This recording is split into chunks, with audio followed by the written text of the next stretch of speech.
오늘은 복음 묵상 32번째 시간입니다. 우리는 어떻게 순종에 이르는 의로운 삶을 살 수 있을까요? 로마서 6장 17절에서 18절 말씀입니다. 하나님께 감사하리로다. 너희가 본래 제 종이더니 너희에게 전하여 준 바 교훈의 본을 마음으로 순종하여 죄로부터 해방되어 의에게 종이 되었느니라. 아멘. 첫 번째는 회심을 통해서 하나님의 자녀가 됩니다. 회심은 죄에 대한 회개와 그리스도를 믿음으로 우리 마음과 삶이 하나님께로 방향을 전환하는 것을 뜻합니다. 우리가 회심한 그리스도인이라면 우리 내 외면의 죄를 허락하지 않고 지속적으로 회개할 뿐만 아니라 그리스도 안에서 하나님의 기뻐하시는 뜻을 찾고 그 일을 행하기 위한 삶의 방향성을 가지게 됩니다. 두 번째로 회심은 그리스도의 복음을 통해서 나타납니다. 회심은 그리스도께서 우리를 위해 행하신 일을 알게 될 때 일어납니다. 그리스도의 죽음이 나의 죄를 위한 것임을 깨달을 때, 값없는 죄 용서와 사랑을 통해서 우리의 마음이 하나님께로 돌이켜지게 됩니다. 복음이 전파되어야 하는 이유는 이 소식을 통해서만 회심이 가능하기 때문입니다. 세 번째로 복음이 우리의 마음 깊은 곳으로 들어와야 합니다. 복음을 통해서 회심을 경험하기까지는 복음이 우리의 마음 깊은 곳으로 들어와 우리의 전 인격을 흔드는 충격이 있어야 합니다.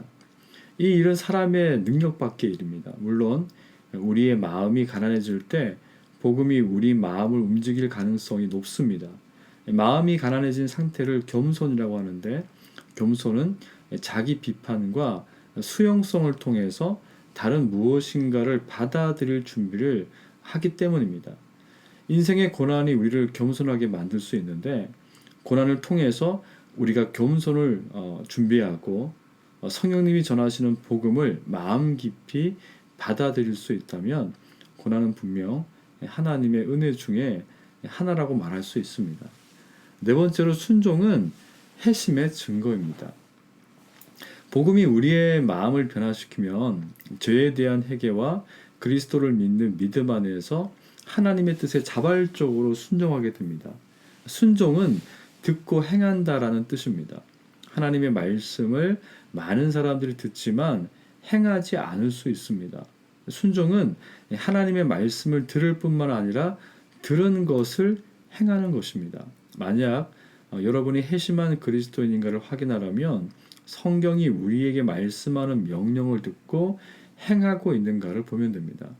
회심한 그리스도인은 죄를 회개하고 그리스도를 믿음으로 마음의 방향이 하나님께로 전환되었기 때문에 듣고 행하는 것이 의무가 아니라 자발적인 기쁨이 됩니다.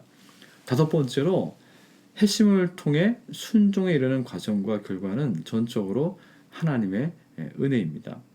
우리가 하나님의 은혜라고 표현할 때 거기에는 적어도 두 가지 의미가 있습니다. 하나는 하나님이 우리에게 주시는 모든 선물은 값없이 주어졌다는 것이고, 다른 하나는 회심과 순종으로 의로운 삶을 산다는 인생의 방향에 전하는 아주 신비로운 일입니다.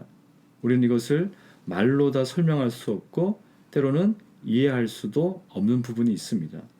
분명한 것은 하나님께서 자신의 의지와 능력으로 우리에게 의로운 삶을 선물로 주셨다는 것입니다.